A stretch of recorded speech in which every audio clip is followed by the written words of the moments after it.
A century ago this week, Bolshevik forces, encouraged by Vladimir Lenin, stormed the Winter Palace in St. Petersburg. The provisional government collapsed and a new government of Russia, led by the Soviets, was proclaimed.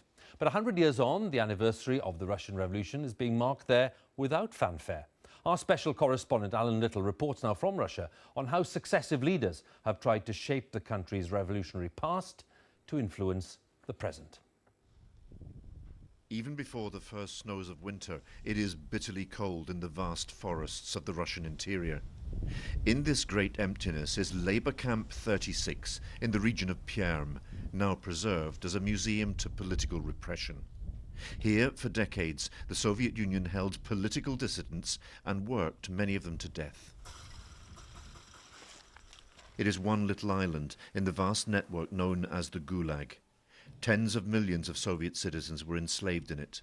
The Soviet Union's rapid industrialization after the 1917 revolution was due in part to forced labor. After the Soviet Union collapsed, Russia's President Boris Yeltsin buried the bones of the murdered Tsar Nicholas II. Я склоняю голову. I bow my head, he said. We are all guilty and can no longer lie. 2 decades on, there is no such clarity. The Alley of the Rulers is a new state-sponsored park in central Moscow. Joseph Stalin, who sent millions to the Gulag, takes his place in a line unbroken over 11 centuries of all-powerful leaders. This is autocracy in bronze. Is Stalin being rehabilitated in Russia? We should try to look at our history более объективно. More balanced. Yeah, more balanced. There were crimes, and there were achievements, and there were repressions, and there were great victories. That's the truth.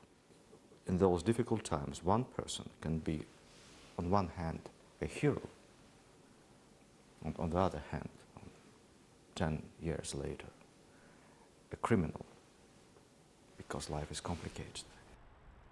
Russians have a way of resisting state attempts to manipulate their history. This is the Cathedral of Christ the Saviour in Moscow. The Soviets in their atheism demolished it. The party would be the new priesthood. They built a public swimming pool here. It's said that Russian Christians baptized their children in the water, secretly keeping an older Russia and its history alive. In the 1990s, post-communist Russia rebuilt Christ the Saviour, an exact replica of its old imperial self. This too was an act in the writing and rewriting of the national past. Now we can see the concept which is now emerging, that we always had a great empire.